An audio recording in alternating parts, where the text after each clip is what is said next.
మిత్రులారా, గత 15 రోజులు కావస్తుంది. నెల 18వ తేదీన నాగర్ కర్నూలు జిల్లా కుమ్మేర గ్రామంలో 2 నెలల పసిబిడ్డని అత్యంత దారుణంగా మానవీయతను మరిచిపోయి 2 నెలల పసిబిడ్డను ఫుట్బాల్ తన్నినట్టే తన్ని హత్య చేసినటువంటి హంతకులను అక్కడ ఉన్నటువంటి పోలీసులు కాపాడుతున్నటువంటి దుస్థితి ఈ రాష్ట్రంలో కొనసాగుతా ఉంది.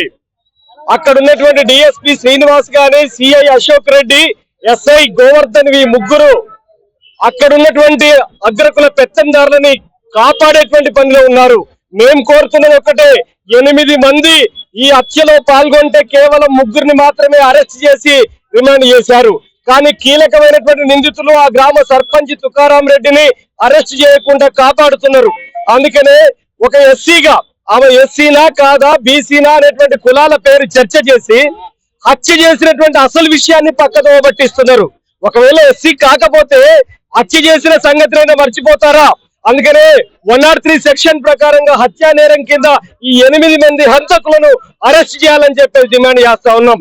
అదే విధంగా ఆమె మౌనిక ఎవరైతే పసిబిడ్డ తల్లి ఉందో, తల్లి ఒక దేవదాసి కుటుంబం నుంచి వచ్చింది, ఒక దళిత రజక కుటుంబం నుంచి వచ్చినటువంటి వాళ్ళను ఈ రోజు ఇప్పటికి కూడా అరెస్ట్ చేయకుండా చూడటం అంటే చాలా దౌర్జన్యపూర్వకంగా ఆధిపత్యంతో, అహంకారంతో దొరల పెత్తనాన్ని సపోర్ట్ చేసే విధంగా ఈ ప్రభుత్వం వైఖరింది. ఇప్పటికే డీజీపీని కలిశారు, ఇప్పుడు చీఫ్ సెక్రటరీని కలుద్దామని చెప్పేసి ఇప్పటికి పోతున్నాం మేము. అదే విధంగా రాష్ట్రంలో పోలీసు ఉన్నతాధికారులకు చెప్పాం, ప్రభుత్వ అధినేతలకు చెప్పాం, అక్కడ ఉన్నటువంటి ఎంపీ మల్లు రవికి చెప్పాం, ఎమ్మెల్యేలకు చెప్పాం, రాష్ట్రంలో ఉన్న అన్ని ప్రజా సంఘాలు కూడా దీన్ని ముక్తకంఠంతో ఖండిస్తూ ఉంటే కాంగ్రెస్ పార్టీ హంతకులకు వంత పాడే విధంగా ఉంటుంది. ఈరోజు అక్కడ పసిబిడ్డే లేదనేటువంటి చర్చ చేస్తా ఉన్నారు. పసిబిడ్డ లేకపోతే ఆనాడు సీసీ ఫుటేజ్ల ఆధారంగానో, ఆ రోజు తీసినటువంటి వీడియోల ఆధారంగానో మీకు దొరికిపోదా? మీ కళ్ళ ముందు కనపడతలేదా? పసిబిడ్డ ఏడుపు మీ కళ్ళ ముందు కనపడతలేదా? ఆ రోజు బిడ్డే లేకపోతే ఆ బిడ్డ ఎవరిని చంపారు? ఆ బిడ్డను ఎవరు చంపారు? మీరు చంపలేదని చెప్పేసారంటే ఎవరు చంపారు? హంతకులు ఎవరో పోలీసులు పట్టుకోండి. ఆ బిడ్డను ఆ కన్న తల్లిదండ్రులే చంపారా, లేకపోతే మీరు హంతకుల రూపంలో పోయి చంపారా?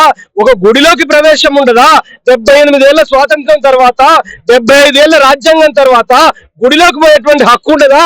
ఆ దళితులకు గుడిలోకి పోయేటువంటి హక్కు ఉండదా? ఆ రజకులకు గుడిలోకి పోయేటువంటి హక్కు ఉండదా? ఎవరి తరపున మీరు ఈ న్యాయం, ఎవరికి న్యాయం చేయాలనుకుంటున్నారు? హంతకులకు న్యాయం చేస్తారా, బాధితులకు న్యాయం చేస్తారా? చట్టం ఏం చెప్తున్నది? బాధితుల పక్షాన్ని ఉండమని చెప్తున్నది. ఎస్పీ, కలెక్టర్ ఆ గ్రామాన్ని సందర్శించాలి, వెళ్ళలేదు ఇప్పటి వరకు. వెళ్ళకపోగా వాళ్ళు ఇప్పటి వరకు కూడా ఈ చట్టాన్ని ఉల్లంఘిస్తున్నారు. ఎస్సీ ఎస్టీ అత్యాచార నిరోధక చట్టం ప్రకారంగా ఆ 8 మంది అగ్రకుల పెత్తందారుల యొక్క ఆస్తుల్ని జప్తు చేసి బాధిత కుటుంబానికి ఇవ్వాలని చెప్పేసి డిమాండ్ చేస్తున్నాం. ఆ కుటుంబానికి డబుల్ బెడ్రూమ్ ఇల్లు ఇవ్వాలని చెప్పేసి అంటున్నాం. 5 ఎకరాల ప్రభుత్వ భూమి ఇవ్వాలంటున్నాం. వాళ్ళలో ఒకరికి ప్రభుత్వ ఉద్యోగం ఇస్తామని చెప్పేసి అన్నారు, అవి నిలబెట్టుకోలేదు. మా మొదటి డిమాండ్ ఏమిటంటే ఈ 8 మంది హంతకుల్ని తక్షణమే రిమాండ్ చేయండి, బాధిత కుటుంబానికి న్యాయం చేయండి. పసిబిడ్డల ప్రాణాలు ఈ ప్రభుత్వాలకు లెక్కలేవా అని చెప్పేసి మేము అడుగుతా ఉన్నాం. అందుకనే 8 మంది హంతకుల్ని అరెస్ట్ చేసేంత వరకు మా ప్రజా సంఘాలుగా ఈ ఉద్యమాన్ని కంటిన్యూ చేస్తాం. ఇప్పటికైనా రేవంత్ రెడ్డి గారు ఆధిపత్యం వైపు, అగ్రకుల ఆధిపత్యం వైపు నిలబడతారా, బాధితుల తరపున నిలబడతారా? మీ ప్రభుత్వం ఎవరి తరపు తేల్చుకోమని చెప్పేసి హెచ్చరిస్తా ఉన్నాను.